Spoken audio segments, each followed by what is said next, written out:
Ladies and gentlemen, welcome to camp. Welcome to Center for Architecture and Metropolitan Planning. Welcome to another edition of Urban Talks. Today we have a special guest, Davida Sima. He's well known for being a former creative director at Gehla Architects, and now he is partner at Softer, agency that is focused on creating softer cities. We are here because we have a special occasion. We will introduce you a Czech translation of his book, Soft City, which in Czech is příjemné město, but we will talk about the translation and about the term itself later. Welcome. If you are watching our stream, you will have a chance to ask questions. We will have a short discussion after the lecture. So if you are watching the stream, you're able to use slido.com. If you're here in camp, you can raise your hands and we will pass you a microphone and you will be able to ask the question personally.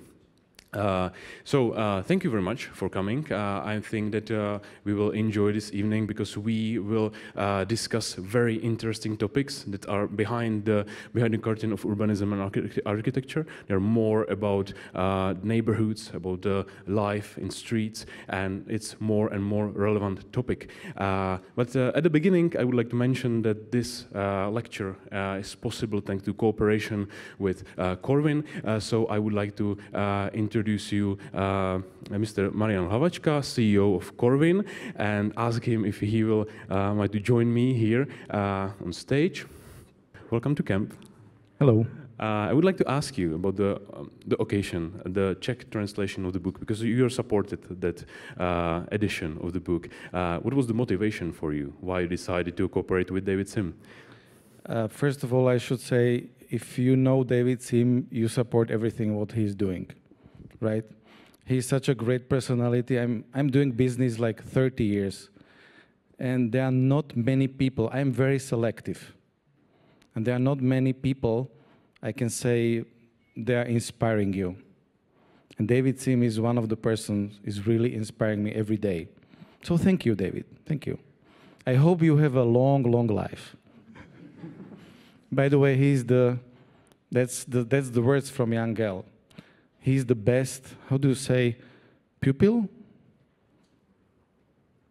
Partner of Jana Gehla. So Jana Gehla showed to Davida Sima, please follow this man. Because Jana Gehla today these days he's 88. Yeah, but it's still fresh. He's still very fresh. But David is the person who is really following and developing the ideas. So for us, it was rather simple and easy to join David's ideas. Yeah, we had a great chance to spend some time with David yesterday with my team of urbanists and architects and ask him some questions and discuss the topic. What for you personally is the most powerful idea from the book? That will be very pathetic, but I think it's just the people in the center, right? Not the Excel. And look, I am the CEO of a real estate development company. So if I say first is the human being and then is the Excel, that says something. That says right? something, yes. Okay, we are here because we would like to introduce the book. So I will bring a book and I would like to invite Davida Sima on stage and ask him if he will introduce the book with us. And of course, we would like to take a picture. Yeah. This is the English one. Sorry? This is the English one. You want a Czech one? Yeah, yes, sorry. At least so you know there is an exist English in version as yeah. well.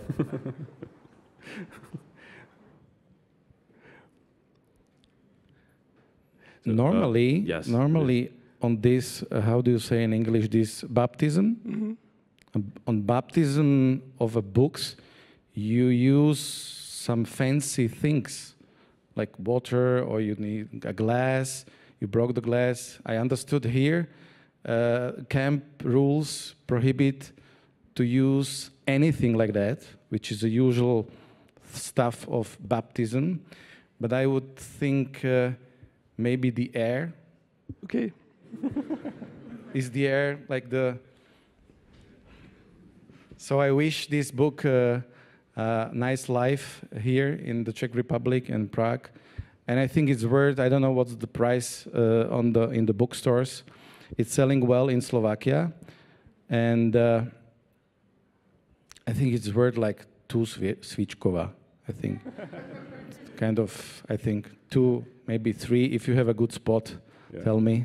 So 2-3 svíčkova for the book. I think the best kind of baptism is actually reading the book and trying to learn something from it. If you would like to buy the book afterwards, you will have a chance on the info poll, and you are able to get it signed from David after the lecture. So if you would like to join this community of softers, you can read the book tonight. Thank you. Thank you. Okay. I can keep these. I might refer to these. Okay, so now I would like to ask you for your lecture. I would give you a floor.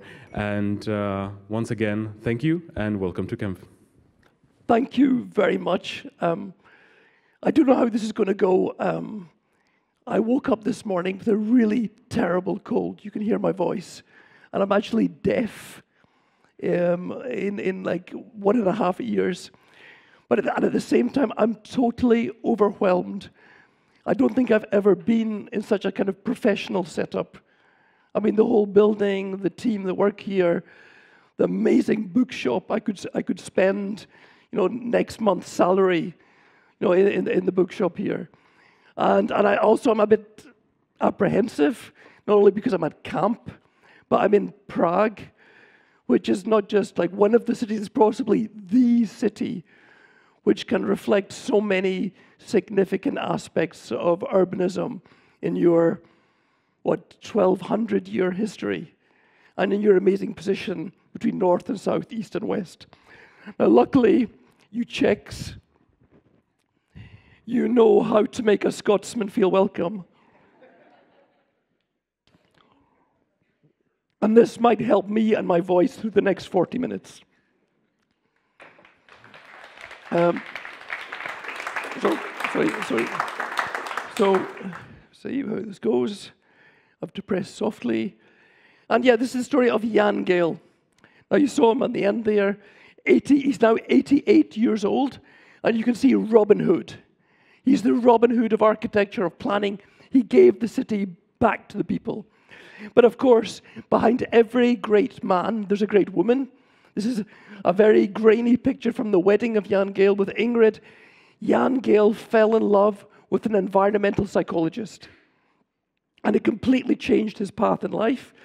Because she criticized him, like, why do you and again, I'm sorry, this is the old Jana Gehla photographs.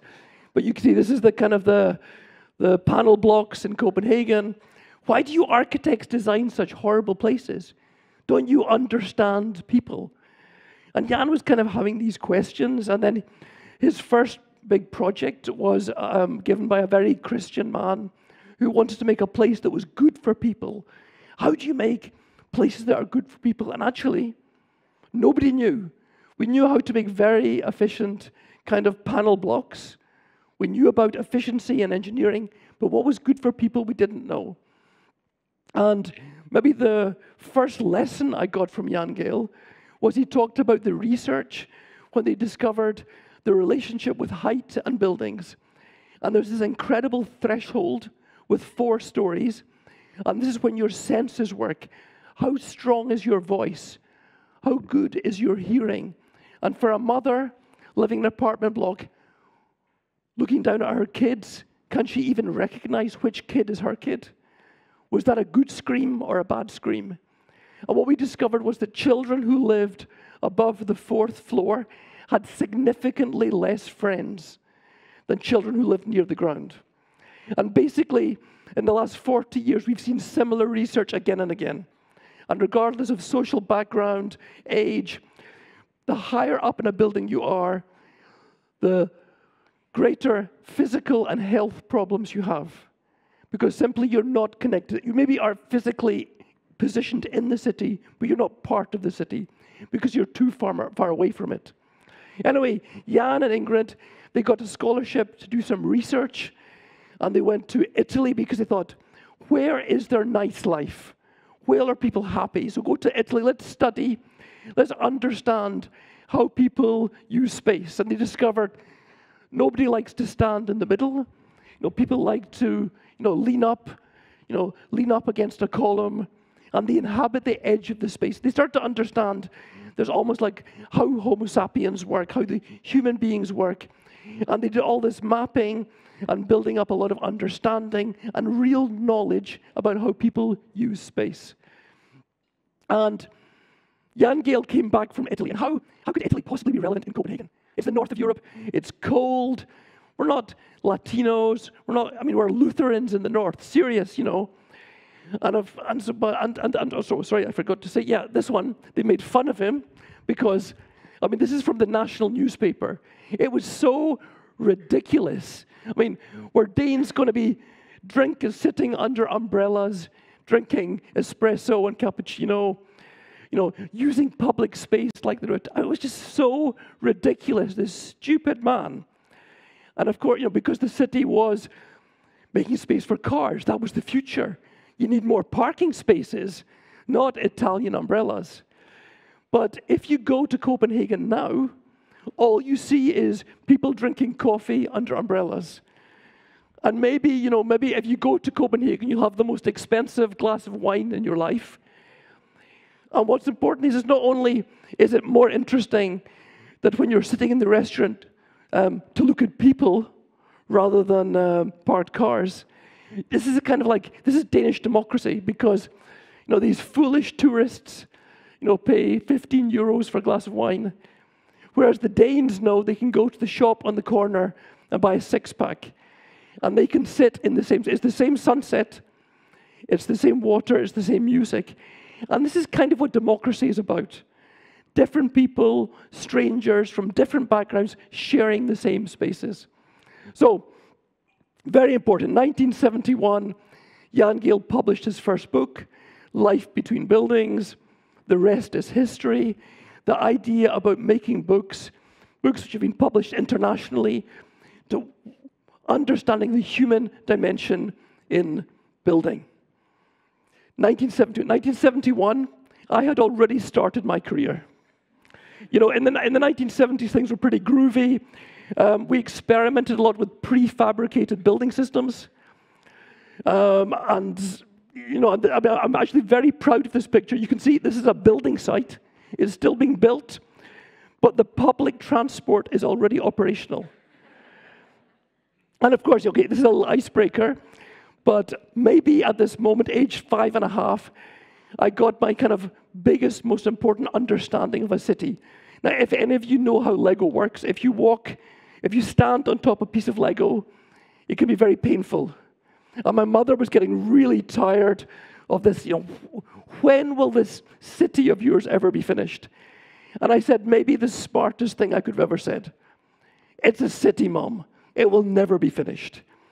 And that's, I think, worth remembering because it's not an object, it's not a piece of art, it's a kind of living thing. And what's great about the fact that it's never finished, it means that we, all of us here, will have work for life. There will always be work for us. I also took inspiration from some very important literature. And I think these children's books, Richard Scarry, which is really examining the complexity of everyday life, how all these different things are going on together. I think this was, for me, one of the best explanations to understand the parallel lives, the parallel realities that make up city life. And I think for me also this idea of looking at these books and the way children can explore the city and imagine themselves what they could be doing in the future. Am I going to be a barista? This little girl, maybe her mother bought her this very pathetic dress, but she knows she's going to be a rock star. And the fact that the city around us can give us these experiences, and this is Louis Kahn. A city should be a place where a child walking down the street can feel what they want to be someday. And this is like what you take from those children's books. And I guess this is what I was trying to capture. And when we made the book, there were two big worries. One was this very strange title, Soft City, which interestingly they don't use in Czech. And I heard some rumor that soft was too soft because, Czech men are very tough. Soft was too feminine. And we know all architects are men, so nobody would buy the book. But apart from the strange title of the book, the American publisher was very worried. Would people think this was a children's book? Because the graphics were so simplistic. But I guess a big point of making the book was to make this complexity understandable and accessible. And so it's more as a tool, and I can talk later about how I use the book. Basically, I'm not a writer. I'm not an academic. I failed. I never finished my PhD. I failed academically. But those things I wanted to say, and as a practitioner, I wanted to explain to the mayor, to the politician, to the developer, to these guys who work in the city. These are the ideas. And some people, as you know, are extremely well qualified. Others, some people can't even read a plan. So finding a way to illustrate this complexity in a way which wasn't scary. And I guess trying to describe this kind of children's book, the city of invitations and opportunities, how enjoyable city you could imagine the kind of life you'd have, and maybe at its very best to design a city which allows us to be the best version of ourselves. Make it easy to live sustainable, make it easy to walk, make it easy to have kids and growing up in the city, the best version of ourselves. And so soft is a kind of weird name. What do we mean by soft? When I was a kid, the teddy bears were really hard. We had these German teddy bears, which were kind of like rocks, and you could bend their arms, and they could stand up on their own. And I discovered with the next generation of the new teddy bears are like very soft and kind of half empty. And what this means is that they cannot stand up on their own, but there's room for the hug. When the child holds the soft bear, the meaning of the bear comes true because there's room for the child to hug the bear. And I know this is a really weird metaphor, but this idea that there's room for the human.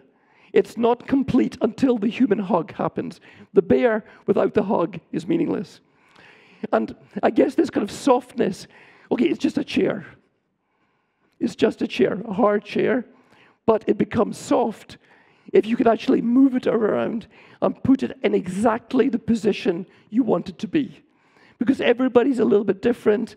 Maybe you're alone, maybe you're together with friends, maybe you want to put your feet up, and the fact that this is just a chair. But the freedom to move it, this flexibility, becomes something soft. So this is the beginning, the idea of something flexible, room for humanity, and then two big ideas. The first thing is about the sensory experience, that very often, especially amongst architects and designers, we're very concerned about the graphics, the look. What does it look like?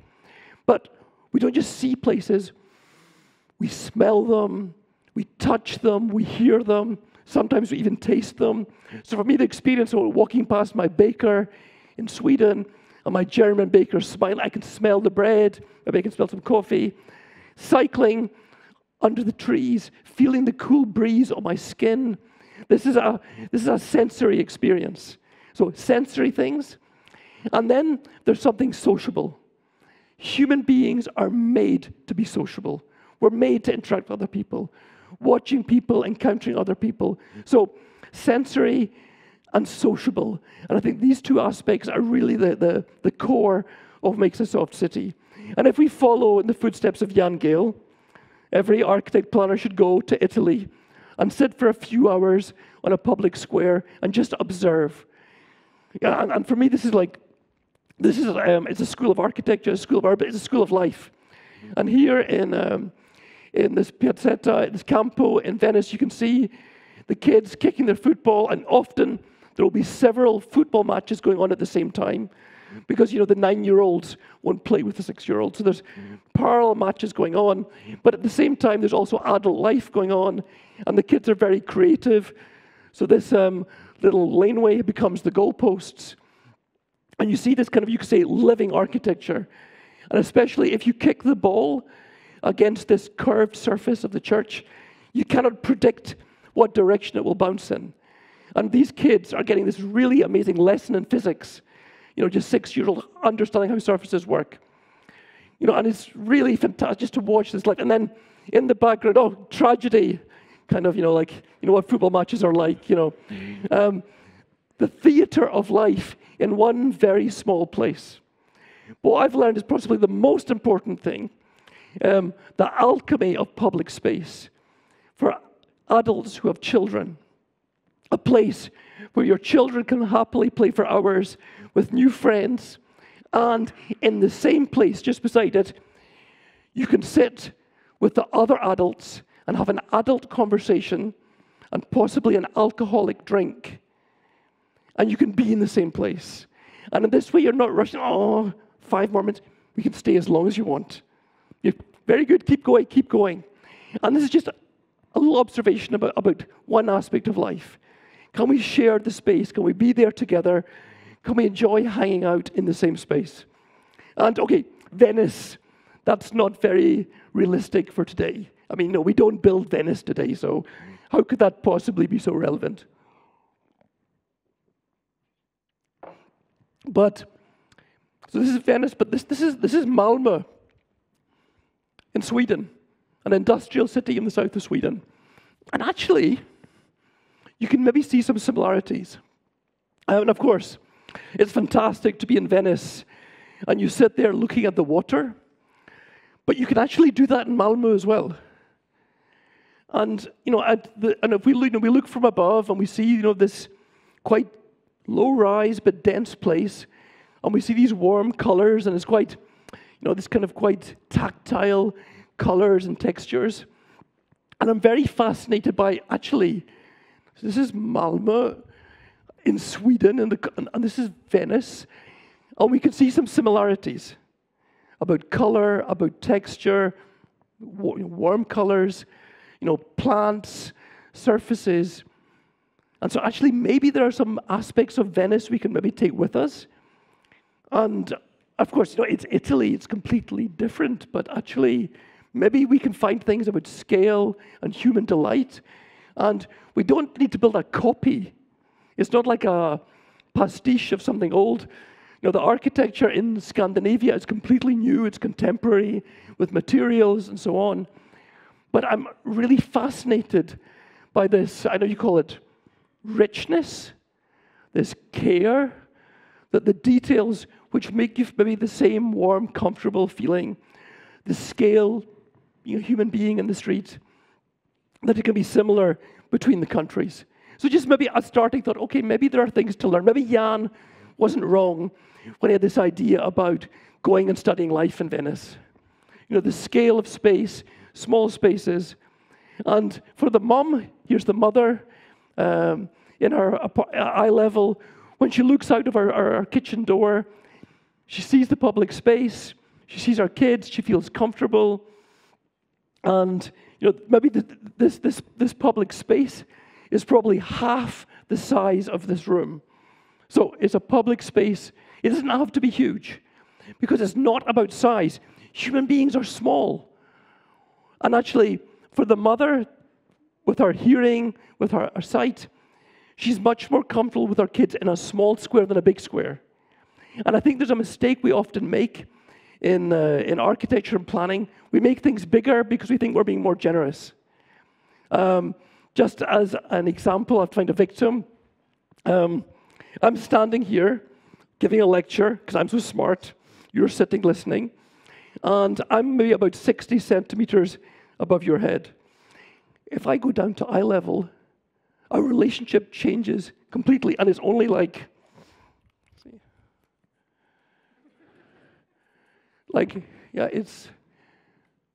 it's 60 centimeters difference.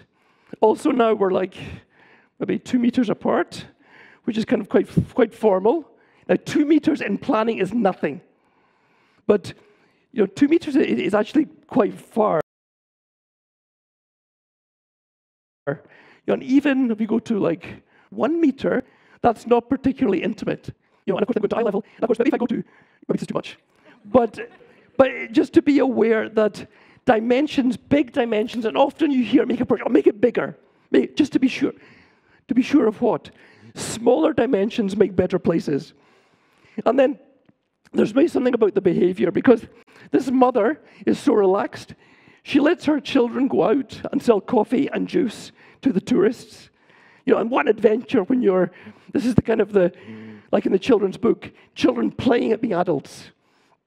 You know, coming outside onto the street, and maybe even having something called, I would call it the vacation feeling, the holiday feeling. I know lots of people in Prague, all they want to do is escape the city. On the weekend, get out of the city as fast as possible. But imagine if you could have that holiday feeling in your hometown, that on a Tuesday night, and if we put our anthropological glasses on, we can see there's a tray here with some glasses and water. So they've bought the pizza, but they've brought the drinks from the apartment. And it's water. No soda on a Tuesday night. But what this means for this family is, for 2 hours on a Tuesday night, they get some time off. They have a mini holiday, a nano holiday. Just to be able to spend time relaxing close to home, the holiday feeling close to home. And the next step was this amazing discovery, because, you know, the Vikings, you know, you can swim in the lake, you can swim in the beach, but what if you could swim in the harbor? I mean, it's water, you know how to swim, you have a bathing costume.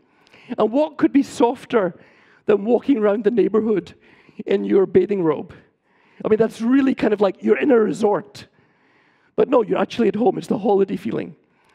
And if you're really relaxed, you can leave the door of the apartment open, because the cat likes to go inside and outside, because you trust your neighbors. And all of this, you know, and then maybe, if it's really great, these Swedish people dance tango in the public spaces, you know, on a Tuesday night. So this holiday feeling, this recreational feeling, this could be possible if the public space is right. And in this way, I would say, neighborhood is not just a place, it's a state of mind. You're thinking, how cute. That's so sweet. Swedish people, you know, dancing tango, walking around in their dressing gown. How cute. You know, don't you know that we've got all of these shit problems to deal with? We have this thing called climate crisis. We have an epidemic. The pandemic is not COVID, it's lifestyle diseases. I mean, far more people are dying from heart attacks, diabetes, than from COVID. And then we have, very ironically, considering everybody lives in cities, a pandemic of loneliness. And if that wasn't enough, we have a pandemic of inequity. Everybody's stuck in traffic. And it's very difficult to convince people that urbanization is somehow the solution. And I guess this is where we all come in. And I think it's important, can we see the city as a solution to some of these problems? And so when we look at this picture, it's not just a picture of a nice piece of urban development. Maybe you like the architecture, maybe you don't. This is Ralph Erskine. I think he was 94 when he designed this. So I don't know if you, but maybe the colors are a bit weird. But what this is a picture of integration. It's a picture of democracy. It's a picture of public health. It's a picture of safety and security. This is a picture of climate management. And these are all the things we do. Because very often, and I guess if everybody here somehow in the planning industry, the building industry, maybe it seems like, well, what you do is not that important. It's some like fancy job you have, urban planning, how nice. Well, actually, the decisions we make influence people's health. If people walk, there will be less cancer. There will be less obesity. So this fancy discussion about how wide the sidewalk, how wide the pavement should be, is incredibly relevant. So actually, although we're not medical professionals, we have made some of the biggest influence on people's health. And the same with the questions of inequity, of democracy. So I think we sometimes have to reconfigure the conversation to explain why the work we do, all of us we do as urbanists, is so important. So that was a very long introduction. I will now give you a little tour through the Soft City book. How do we build softer cities? So 3 chapters, 3 aspects of the city. And yeah, Very often we hear about sustainability, and in my experience, the minute you mention the sustainability word, people fall asleep. They don't really get it. It's a bit strange. Actually, the publisher wanted to call my book Sustainable City, which I thought was like the kiss of death for any. But I'm not saying this is not important. It's just hard to communicate. So how can we communicate these things? So the first goes, okay, can we talk about planet? Planet, people, and maybe place. And I've added the word prosperity. We could also put the word property, because place is very much about economics. It's where you live, you spend your money, where you invest. So prosperity is a very important part of it. And often, when you buy a home, it's the biggest investment you make in your life. And I think when somebody buys an apartment, a flat, or a house, they're not just thinking about a nice place to live. They're thinking, this is where we're putting all of our money. It's our pension. And so, trying to translate that into soft city language, the environmental city planet is about living with the weather, or being neighbors with nature, spending more time outdoors.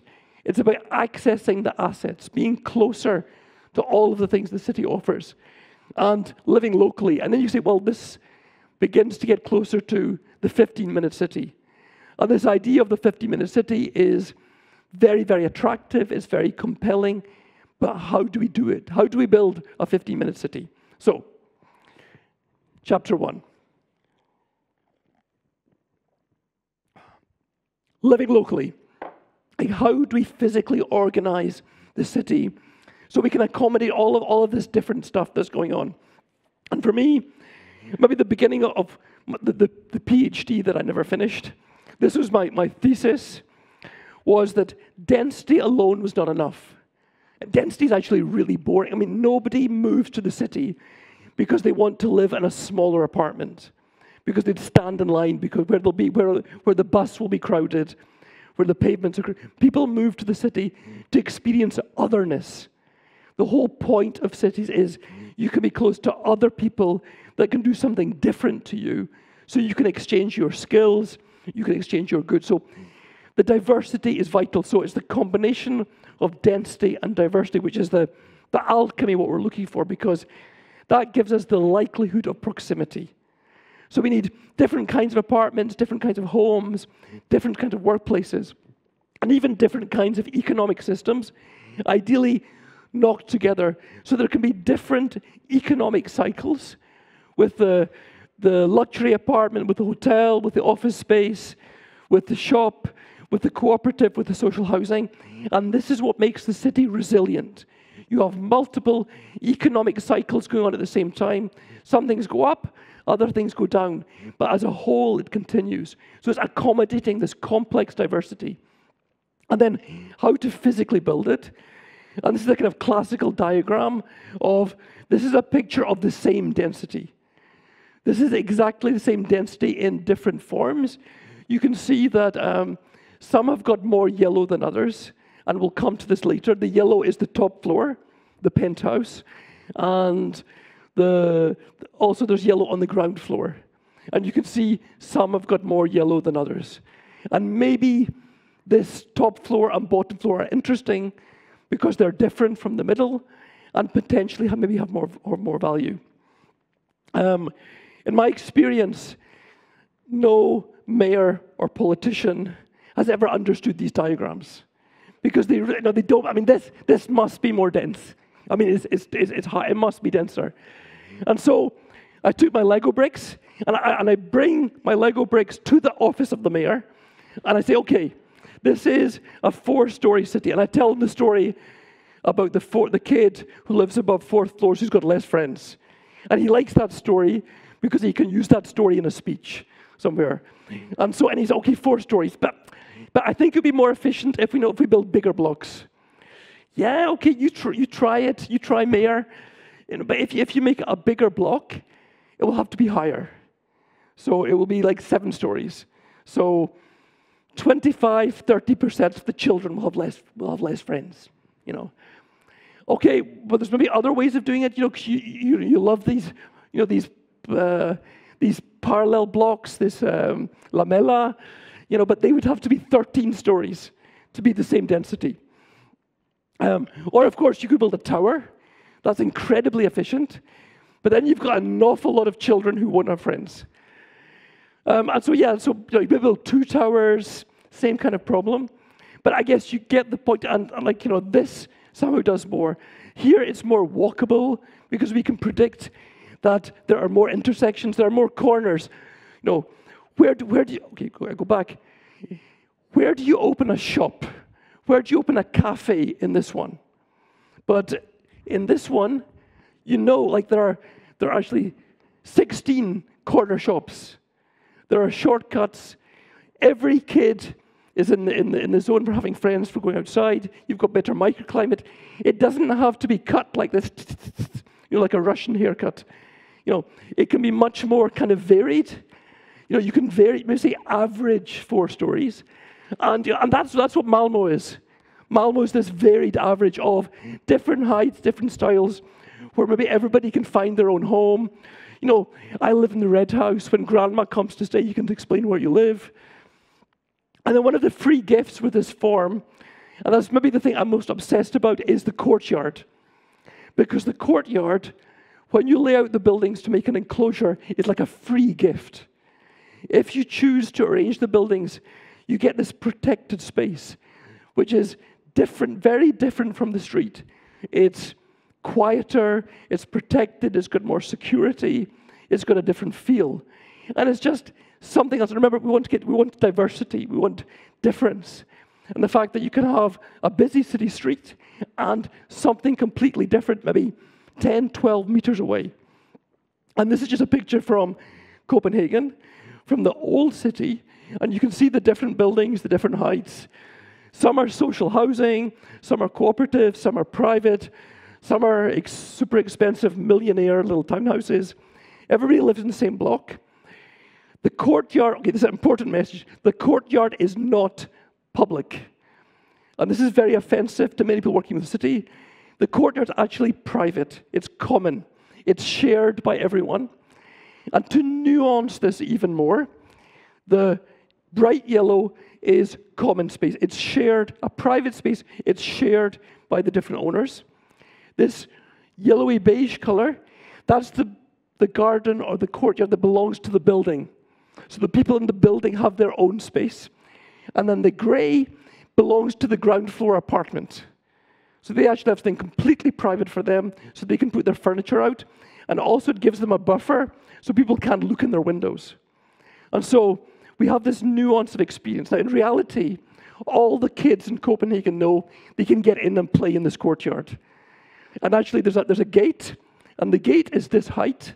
You could step over it, and sometimes the gate is open. But anybody that comes as a visitor understands, okay, I have to behave. Now, I can't bring my beer and have a party here because it's not a public space. There are plenty of other public spaces in the city, but the idea that we have this nuance, we have the public space, the parks, the squares. So 3 or 4 kinds of public space, and then we've got 3 or 4 kinds of private space or shared spaces. And there's this nuance of difference, this softness. And when people are comfortable, then maybe they leave the gate open because they understand how it works. So, a place to play, and this is like families in the city. So, having family, how to start? Life. You leave your village, you've worked hard at school, you get to university, you come to Prague, you meet the love of your life, and you make a promise to each other, we will never go back to the village. We're staying here in the city, we're going to watch French movies, we're going to drink wine, and we're going to have this wonderful life in the city, and all of the job opportunities and educational, cultural opportunities. And you have a kid, and you go into this, and then the first kid is fine. You go to the cafe with the kid, and it's the baby, it's fine. Maybe the kid gets a bit bigger, 5, 6-year-old, and the kid needs grass. And at this point, you have to decide, okay, we move to the suburbs because we need grass. And we're going to have to borrow money from your parents. which I will be reminded about every Sunday when we have dinner. You know, and we're going to have this huge loan, and I'm going to spend the rest of my life driving back and forward 2.5 hours every day into the city. But our child will have grass. And that for many that was the case, but by making these Copenhagen courtyards, it suddenly became possible to keep your kid in the city. And what's also ironic about the living in the suburbs story, when your child is 12 or 13, all they want is to be back in the city.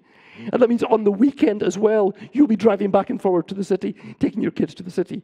Anyway, if you could make it nice for families, so imagine that your kids can run downstairs in 45 seconds, be in the courtyard, play about, have lots of different adventures, and also upstairs, you can be making dinner, and also be a little bit relaxed, because you know you're not the only parent.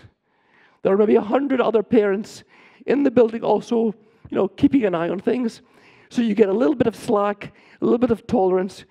So that whole family life becomes so much easier. The kids can play outside, they've got friends, and your life just is a little bit smoother, maybe even better than in the courtyard. And then you can spend your whole life in the city. You can be a student, a young adult, a parent, a grandparent. You can stay your whole life. I mean, once you move out of the city, you can never move back. You can never afford to move back. But also what that means for relationships, neighborhood, the people you know in the stores, it's so valuable. So if you can stay longer. And then there's also something about having a common identity. Because with this shared space, you know, maybe when you meet this guy out here, you know, the big guy with the tattoos, maybe you're not so sure about speaking to him, but when you meet him at the sandbox, when he's playing with your kid, you're a little bit more relaxed because we're neighbors and our kids are playing together. So this is also kind of the nuance of relationship, of neighborhood, that you have this common identity. Maybe you're proud about the courtyard, maybe you can do stuff together. And there's also, for me, one of the best things is the protected acoustic space. It's quieter because, you know, you can sleep with an open window. It's a much better microclimate. And in the summer, it's cooler. And in the winter, it's warmer. And that means for using the space, the season can start earlier and end later. But if you just think in terms of energy, just suppose that it's 3 or 4 degrees warmer in winter, 3, 4, 5 degrees cooler in summer. What that means in terms of energy use for air conditioning, for heating. And even the fact that given that the street will always be warmer than the courtyard in summer, that just by opening a window, if you've got cross ventilation, you get free air conditioning. This is the laws of physics. You naturally, it cools down. It's a gift for free, the free courtyard.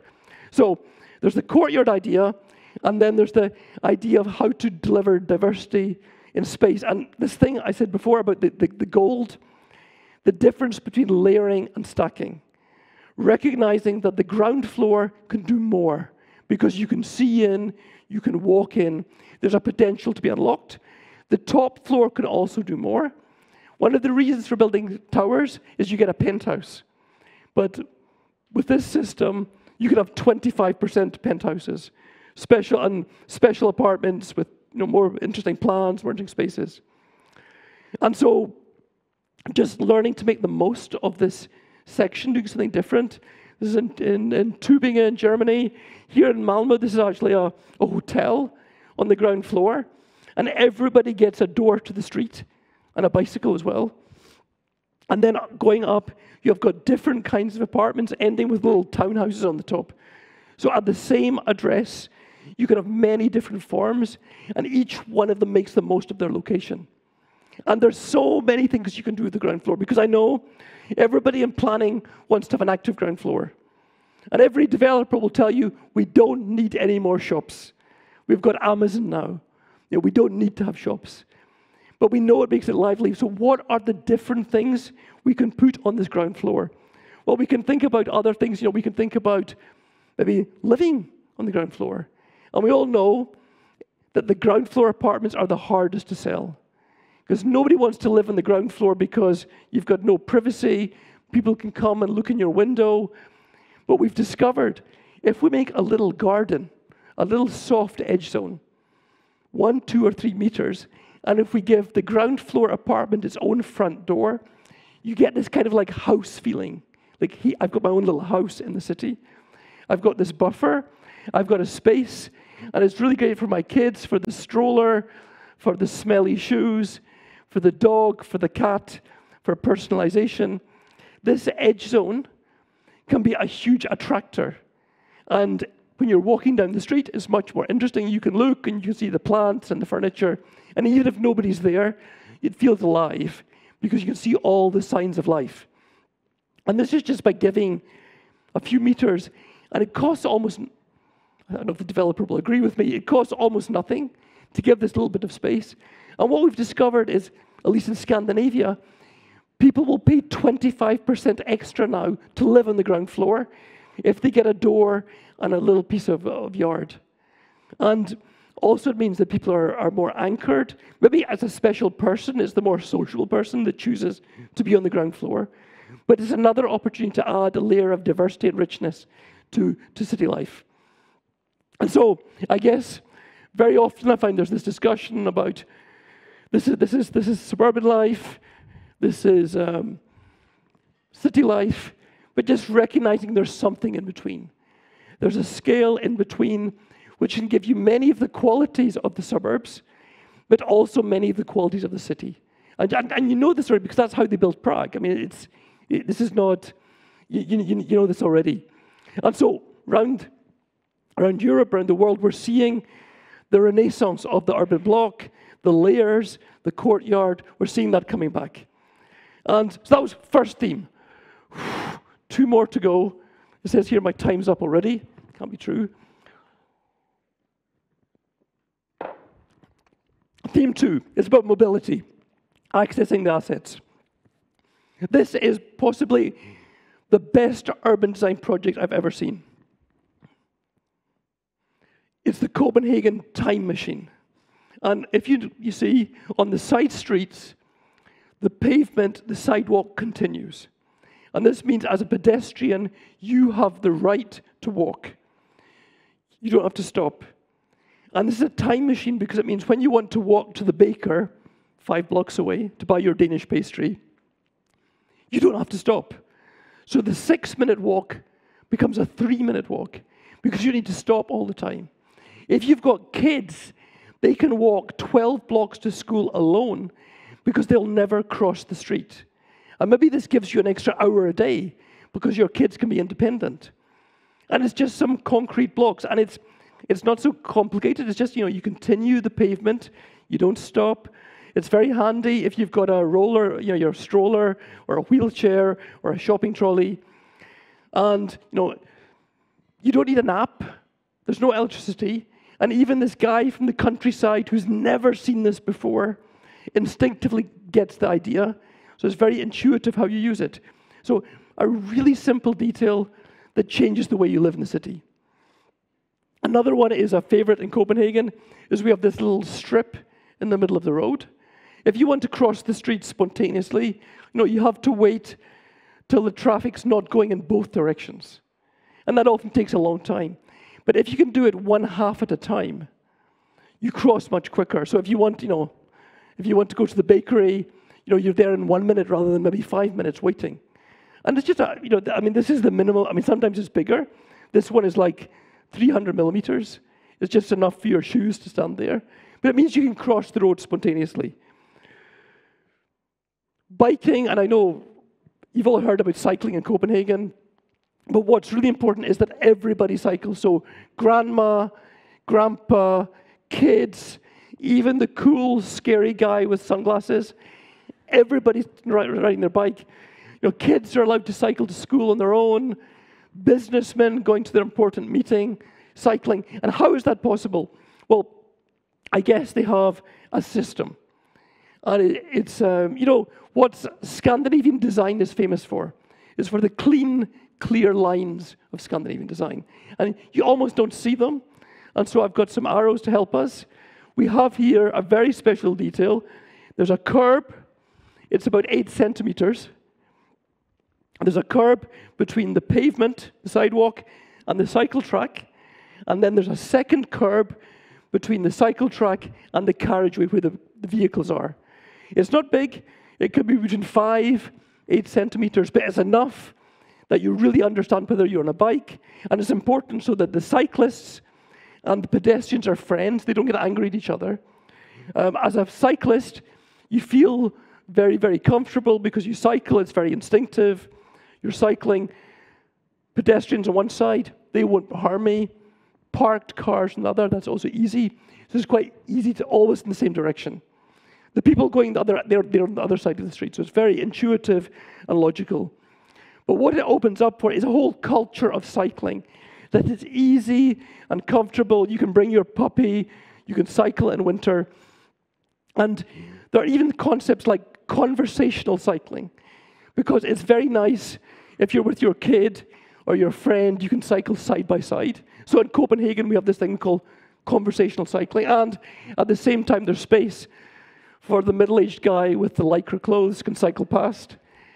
You know, or the fact that the way the cars are parked, that when the person, like the cars are on the outside of the bikes.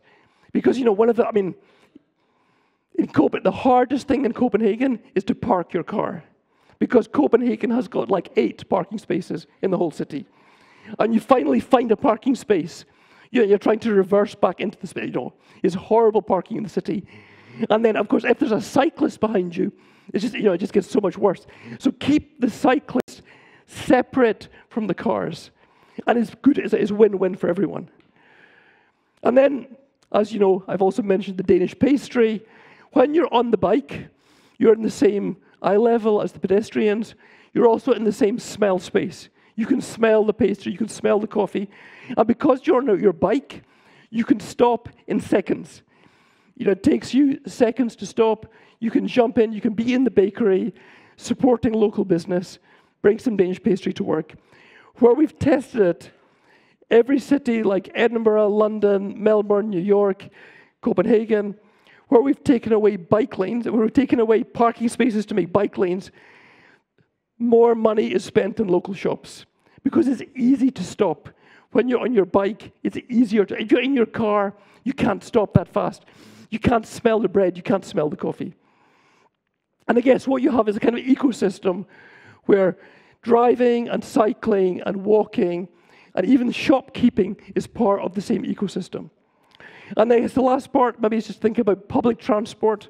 When you move through the city at eye level, the experience of waiting for the tram, waiting for the bus, what are you doing? Can you do something meaningful when you wait? Are you waiting in a nice place? It's much nicer sitting on the bench, maybe than sitting down underground. Or here in Hamburg, you can have a beer while you're waiting for the bus. You can watch for it coming. It's easy going down steps, just one step, and you're on the tram and you're on the bus. And also, this is again this is technology. People ask about the smart city. In Malmö, they have a system where there's a really big sign that tells you when your bus is coming. Is it 10 minutes? Is it 8 minutes? Is it 5 minutes? And it's the size of a football, and it means you can see the sign, and you think, okay, 7 minutes, I can buy a newspaper, I can buy a coffee. And then you say, but there's another one 4 minutes later. And so we're finding now with every one of the new bus stops, a cafe opens, because people can use the time. And then magically, those minutes become moments. Because the time you'd waste for waiting for the bus, you can do something meaningful with the time when you're waiting for the bus. And even when you're on the bus, that's also an experience moving through the city at eye level. You see the changing seasons. You see what people are wearing. In Zurich, yellow pants are fashionable. Make a mental note. But moving through the city at eye level, seeing what's going on, being part of society, and also remembering that the vehicle is also a public space. It's also a place of encounter where you meet people. This German grandma is thrown into this very cute United Colors of Benetton situation. And maybe rather than, and I don't want to make any assumptions about German grandmas, but maybe she's not the most tolerant lady to immigration. But when she meets the mother in this situation, she connects as a mother. she connects it in a different way in this intimate situation. So that the city gives us these opportunities to engage with each other. And so rather than thinking about this TOD, trans-oriented development, we build a tower next to the metro station. You have a very boring place, and all you do is you go down, you take the metro to go somewhere else. If instead we could think about neighborhood-oriented transit, the journey starts at your window, takes you down the stair to the street, to the corner, to the shop, to the bus stop, or to the bike lane. And we can imagine this kind of micro-mobility or even nano-mobility of small movements that connects our everyday life to the way we get around. And the different speeds of walking and cycling, of the bus, of cars, can share the same space. Okay, that was chapter 2. One more chapter. We're almost done. Neighbors with nature, the planet, living with the weather. And I don't know if you know, there's this expression in Scandinavian languages that there's no bad weather. There's only bad clothes. So how do we live with the weather? We know lots about biophilia. We could have a whole lecture just about the fact that we know that human beings feel good with nature. If you can see a tree from your hospital bed, you'll get better faster than if there's no tree. That's kind of interesting because healthcare is very expensive. Every hospital night costs a lot. Planting trees is cheap. So we know this thing about nature is important, but we can also build our own weather. We can maybe create our own weather. And so just like the pavement in Malmö, this is an aeroplane. Because when people get on board a spaceship in Malmö in the beginning of March, when the cold wind is blowing from Siberia, people in Malmö, protected by this wall, can feel as if they're maybe sitting next to Lake Como. It's just a wall. It's just a wall that protects you from the wind and allows you to sit outside in the wintertime. In my home city of Lund, you can see the long shadow. It's winter. It's the long, long shadow. But the south-facing side of the cathedral warms up in the sun, like a big radiator. And you can sit outside even in February. And this becomes a fantastic social experience. You share the sunny edge, and the cathedral has added these extra little pieces of furniture so you can stay longer. And there's a lot of wisdom in medieval times. In the same medieval town, this is the corner of the main square, and they've put kind of like these deck chairs because you can sunbathe like you were in Saint-Tropez because the microclimate's so nice. But what's even more impressive, even when there's snow on the ground, you can sunbathe because these medieval guys were really smart. They really understood that you could make your own weather.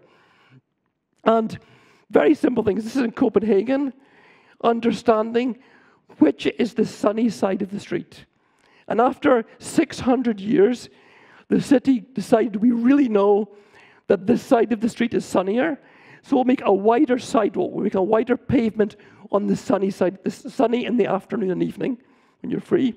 And so the cars, the parked cars, that can be in the shade, and all of the nice stuff can be in the sun. And then we can put appropriate furniture. This is outside the school, there are games and things. Outside the cafe, there's space for cafe furniture. Recognizing the street is also a public space. There's actually bits of the city that have nicer bits of microclimate. It's also possible. And it's just a wider sidewalk. But it turns the street into a valuable living space. And of course, there are all these, like planting trees. I need to tell you what difference that makes, whether you're in Barcelona or in Dublin. And there are very simple ways to bring greenery into buildings, just having a balcony and growing stuff. And this is from Queensland, from Brisbane, where they're trying to break the mold of shopping malls and air conditioning. They're trying to make, and there it's very hot, 40 degrees plus. But learning from the Italian cities with the arcades, with the green stuff, using low-tech solutions to make attractive outdoor spaces, which are really enjoyable even when it's very, very hot. It's nice to be outdoors with other people. And then, if you remember, at the dawn of time, when this lecture began, I talked about the climate crisis. These are pictures from Copenhagen, which had some devastating floods. And you know, you get this flood every 100 years, there's a flood. Copenhagen had 3 floods in 3 years. Each was a 1 in 100 years flood. And so something's going on. People started discovering they couldn't get insurance. And there's a big challenge for the city. Are we going to spend billions of kroner building big concrete pipes under the city, which nobody will see, and will be used 3 days a year? Or could we do something else? So they came up with a concept, which was much cheaper, was to make floodable public space. And because it was a climate crisis, sorry, we're going to take this hard space, make it soft, and we're going to design the space that if there's an extreme downpour, there's a skyfall, that if there's this extreme rain, you can displace floods. And all over the city, they started reimagining the city with floodable public space. So we're spending the tax money on public space. It's for your kids, it's your amenity, the value of your property. And every year, 2 or 3 days a year, you get a poetic reminder of what climate change looks like. And I was climate change, you know. But if you've got these kind of spaces, it's much better than having your basement flooded. And there's a whole quarter, the climate quarter in Copenhagen, the vision, the reality. What it means is, of course, it's cooler, it's quieter. These plants are very clever. They capture the nanoparticles that are inside the leaves. And it's just plants, and it's just earth that can drain. But it completely changes the character of the neighborhood. And this is a climate project. It's solving a complex climate problem. But for most people, it just means a better everyday life, a more enjoyable everyday life, where you can engage, you can be outside more, it's quieter, it's cleaner, it's more beautiful. Okay, Switzerland. This is maybe not the image of Switzerland you think of. This is Bern, the Swiss capital, the parliament, watchmakers, bankers. And this is how they spend the time in summer. With climate change, Switzerland is one of the countries in Europe which has seen the most extreme climate change. July, August, 40 degrees in summer. And the Swiss are so desperate, they're jumping in the river to cool down. And it's kind of cute, I suppose, the idea that you can swim in the river. But the system that makes it possible is just some concrete steps with a red painted handle. So it's easy to get in, and it's easy to get out. But what this means is there's this whole culture of swimming. And it's connected, and it's just a fun thing. Most people know how to swim. Most people have a bathing costume. It's quite egalitarian. May, are we starting to swim in May already? Yeah, climate change. So even just watching the people swimming is a reminder. Wow, summer's come early this year. How can the water be so cold in August? Yeah, the glacier's melting, you know. And so it's kind of connecting everyday life to an enjoyable experience. It's fun with your kids, but you're also connecting to this bigger question. Like, it's a fun thing, it's cool, it's a solution to rising temperature, but it also increases awareness. And if you've got your Bada app, it's super in the water. So I guess all of these things, these are quite small things I've been talking about. It's about thinking lower. So I'm just thinking slower and simpler can mean cheaper. And that's basically the message of thinking softer. I feel when I'm standing here, what can I possibly tell you? Because you know all this stuff already. Many of you probably know it much better than me. But it's more, what's really useful is to find another angle which allows you to talk about these things in another way. So for me, I'm looking also for a kind of, how do we ensure that it really works?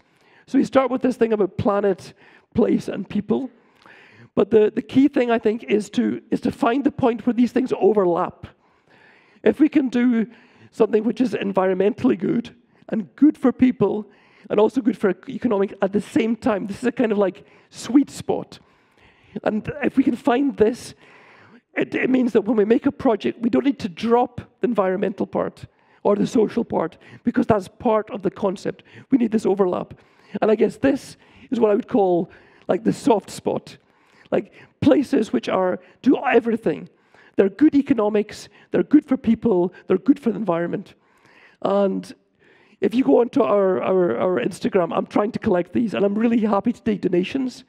If you've got ideas what your soft spot is, where are those little places where simply everything comes together?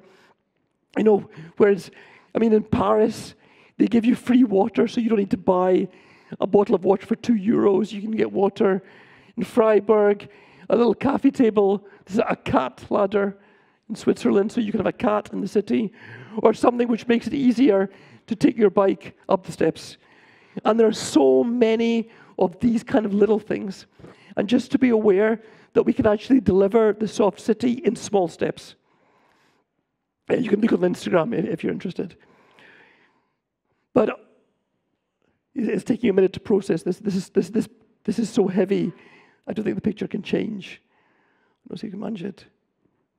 Yeah, so all of this nice stuff. But can you put it into practice? Cute stories, all of those things. And I have to explain again that I'm not a writer, I'm not an academic. I'm a practitioner. So my job is making plans and master plans. We try to bring ethics into all things we do. We say we want to build this human scale, kinder city. We don't want to build on greenfield land. We want to build on brownfield sites. We want to recycle buildings when we can. You know, we want to connect with existing neighborhoods. You know, we want to connect to existing infrastructure. And we still talk to Jana Gehla. This was Jana Gehla a few weeks ago. Still going strong, 88 years old, sharp as ever. And he's still collaborating with us, helping us with our projects. And also, as one example, we're also collaborating with Corvin. We're actually making a little film at the moment about the legacy of Jana Gehla and the different pupils and students of Jana Gehla and how they've been influenced by his work. And we actually have a project next door in Slovakia. And this is just us on site. This is my colleague Nina on site, and giving you a sense of what we're trying to do. A brownfield site using existing infrastructure. I don't think I've ever been on a site that had such good communications with rail and tram and bus. Making really good public space, and the views we show you are at eye level, because it's not like the helicopter view. It's what you experience at eye level. Green public spaces, maybe furniture that you can move about, flexible and soft. Keeping the old buildings can survive if possible, because we have a responsibility not only to history but to the environment, to recycle existing buildings. And then trying to take all these aspects of good public space, active ground floors, greenery, climate mediation, the quiet courtyard where you can watch your kids play while you make dinner. We try to bring all of these aspects into the project. And it's not easy, because it's almost impossible legally to build a courtyard in the Slovak building code. So finding a way to build a soft city in the framework of what's possible economically, what's possible legally. So this is a little taster of what we're doing with Corvin. And this is now a little, at the beginning, so the Jana Gehla's career began with this very Christian man who asked him to make a project. And I found this quotation: look around you, see other people, see nature, see everything alive, see how everything is connected, and you're part of it. This is actually the Archbishop of Sweden who said this. And I thought, wow, this is like a really beautiful idea of life. So last examples. Hopefully I'm going to Japan in a couple of days. I don't know if my health holds up. I've learned a lot there. This is actually the most expensive piece of real estate in the world. This is the Shin Marunouchi building opposite Tokyo Station. You can see it reflected. A really expensive building.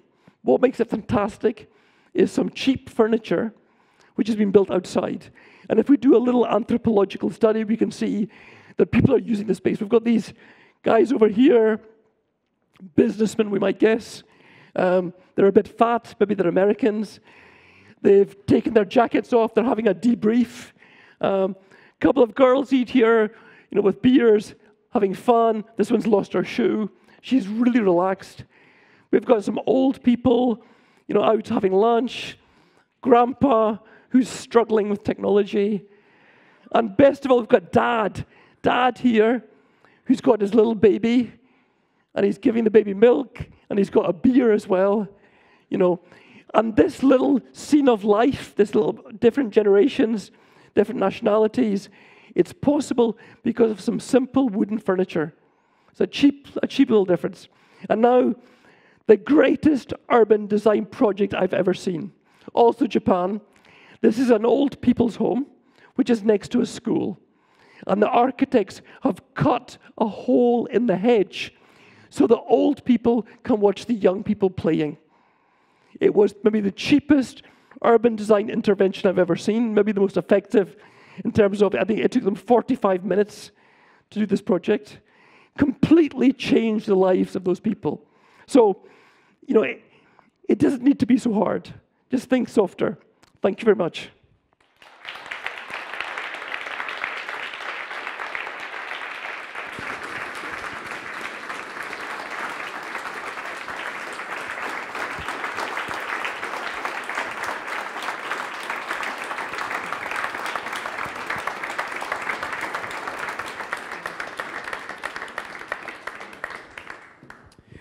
Thank you. Thank you.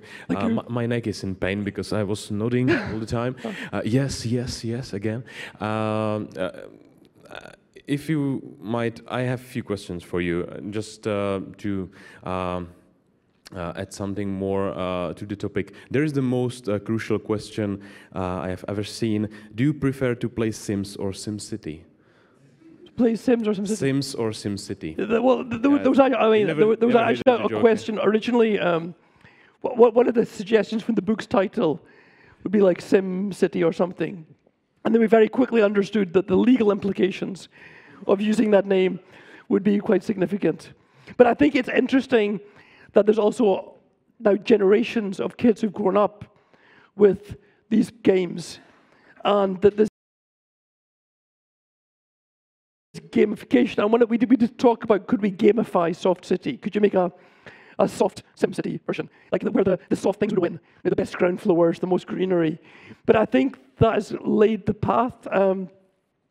Possibly my greatest achievement, I think, as a professional, is that the book, which is maybe not the best book in the world, but it is a book about a subject that people are interested in. And I think a reason for the success and the translations is that people are really interested in the subject. And like the success is now, the book is now being used in high schools as a school book. And I feel this is really significant because we need this next generation to grow up being aware of how important cities are and how fantastic cities can be. This question is kind of a joke, I guess, but isn't that the reason that we were used to see games like Sims or SimCity? When you play Sims, you are always in suburbia. You always have to go to work by bus or by car. That's all. You live in a house. When you play SimCity, it's always about trying to figure it out how to challenge the transportation, which is always the car, and you don't have to solve the problem of parking them. It's not part of the game. And now we are in a situation we have to explain people that you don't need cars in the street to make shops profitable, for example. We have that situation in Metropolích Square. We have to read studies and show them to officials and explain and explain. Isn't that the part of the reason? Yeah, I know. I think it's a problem. Also, it's because all of these games have come from the US. And like all of the technology, for example, if I try to write the word tram on my phone, it corrects it to team, because tram is not a real word. Because for the guys who made the technology of the iPhone in English don't know about trams. And so it affects every, it just, this US view of the world pervades so much technology. It pervades lots of things to do with the stuff you learn when you do your MBA. It's all based on an American point of view. So I think somewhere, maybe Europe needs to step up and maybe bring a more European version of technology with this perspective. Often if you use things like the map technology, it's often hard to find the public transport.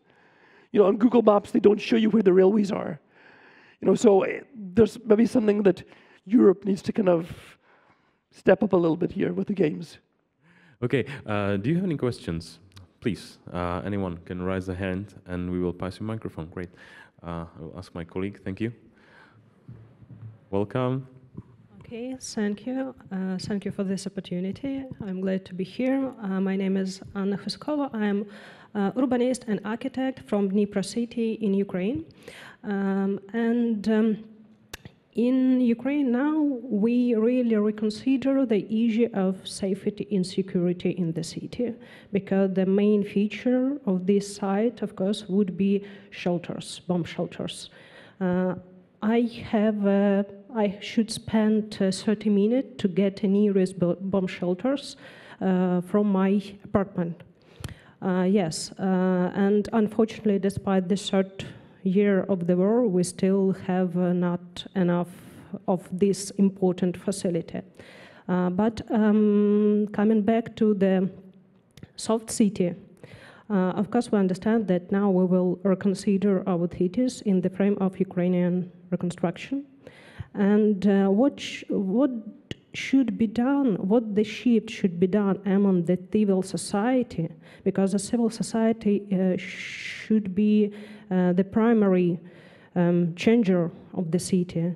The civil society finally will require these changes which you showed us today. Yeah, thank you. Well, thank you. Many big questions. I'm very proud that my book's now available in Ukrainian. We have a Ukrainian version of the book. And one of the reasons I thought it was important was, and maybe it sounds a little, I mean, like if you're in a war, it sounds maybe a bit pathetic to talk about soft. But what's going to be extremely important when this war ends, I mean, there are, 5 million men that are going to come back with all the trauma of being at war. And this thing about having a good night's sleep, that feeling your kids can play safely, are going to be incredibly important. So although we need all these brave, strong moves, we also have to make a gentle society, because people who've been forced to flee their homeland, move to the other side of the country, people who've been on the war front, experience what it's like fighting the Russians face to face. These really hideous realities, people have lost family members, children who've lost their parents. We have to design a very kind place. That is part of the healing process. And so, although I understand there are huge challenges ahead, and we still don't know exactly where it's going to end, but we have to rebuild in a kind, gentle way to make space for the healing. Because I think that's probably the greatest challenge. And it will take years, decades, for many people to get over the horrific experiences they've had. And everything we can do, and I think a quiet night's sleep, seeing trees, seeing the seasons change, hearing children laughing in the backyard. These are small little things, but they're incredibly significant in the process of healing and recovering, coming back from being in a war now for several years. I hope this is a reasonable, I feel like I can't really give, this is such a big question, such a big challenge. It's a very modest answer to a very huge, huge question. Thank you for a question. Anyone else? If you might ask a question, feel free. Yeah, welcome to discussion.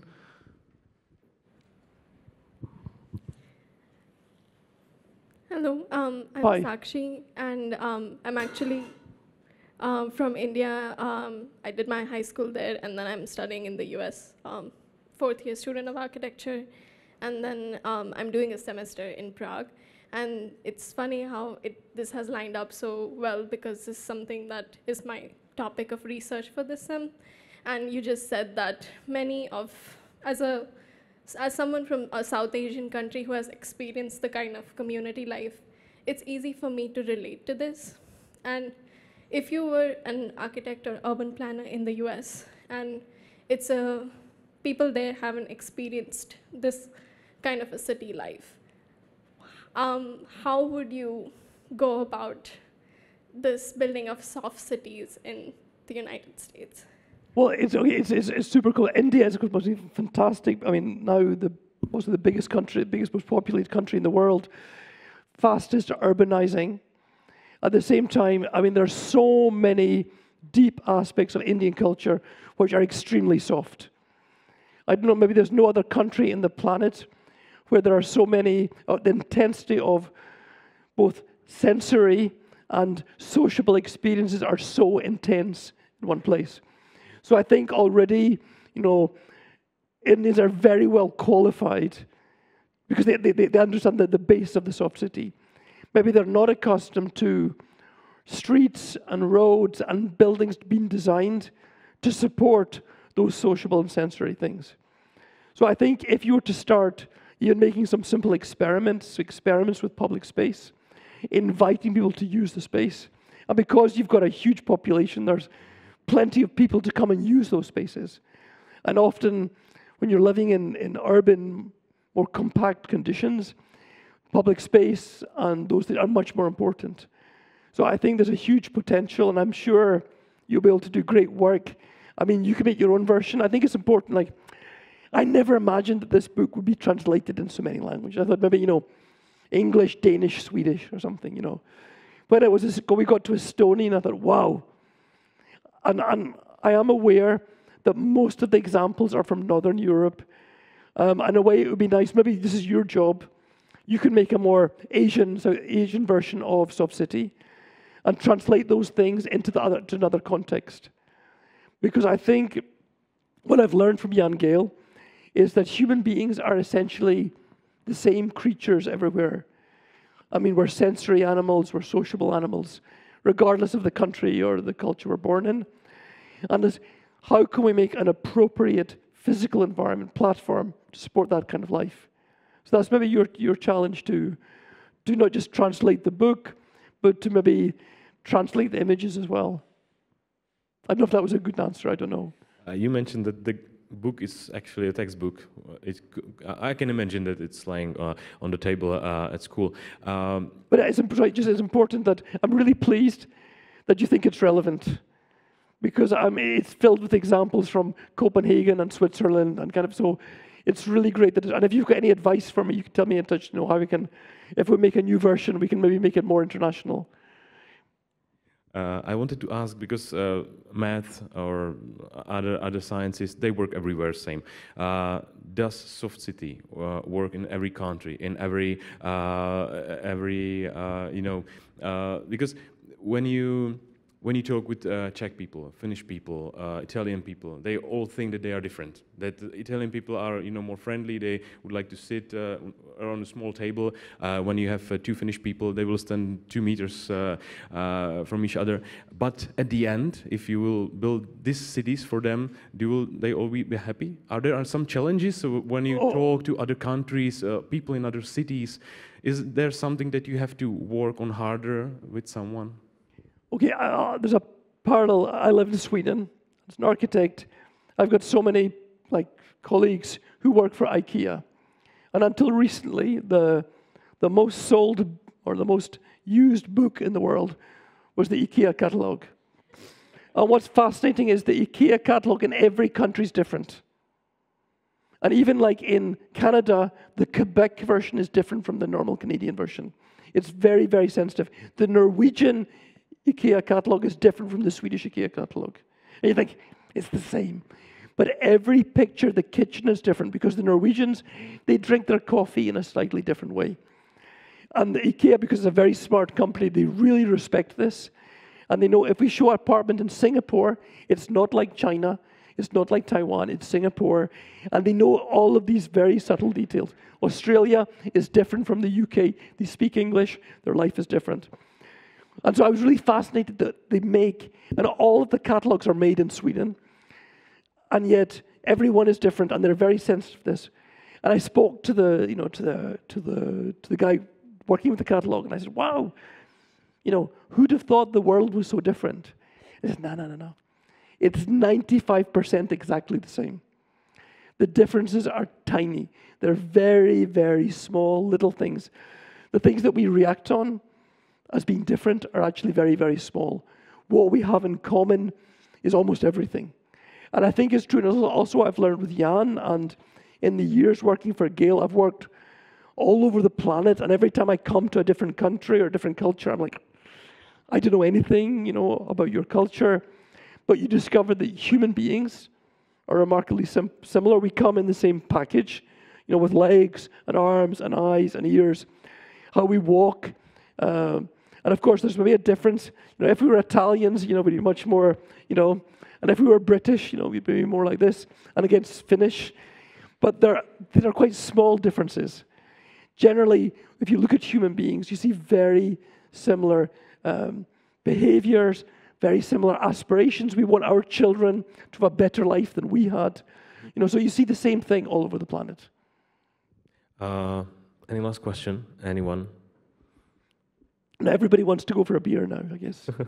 Yeah, so last question there. Welcome to discussion. Welcome to camp. Hello. I have a question. You said you really like the courtyards. And in Prague, it's really common that the courtyards are unused. They're empty because they often have complicated ownership, or I don't know, like there are many reasons for it, but do you have any idea how we can help to develop them, to activate them?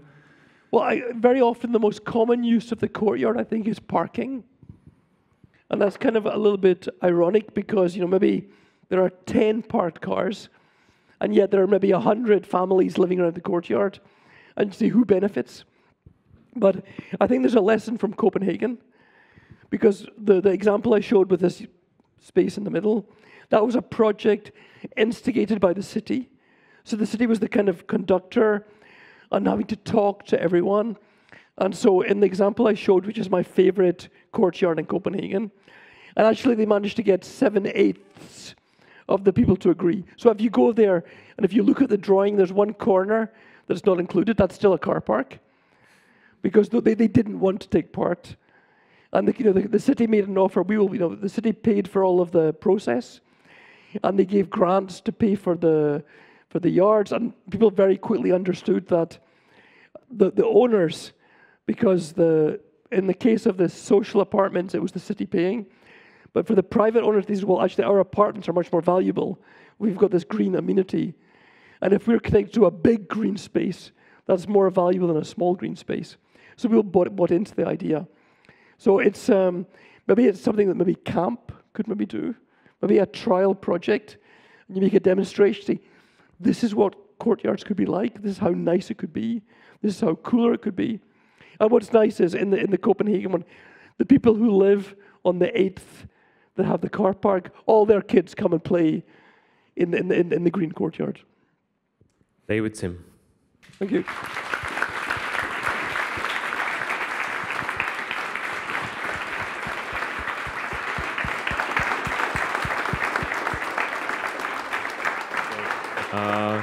Thank you. Thank you very much for the lecture. If you're interested in getting signed copy, you can buy one there, an info kiosk. And if you will interested to see that lecture again or share it somewhere, you will find it on Facebook and later on YouTube. Thank you very much. Good night.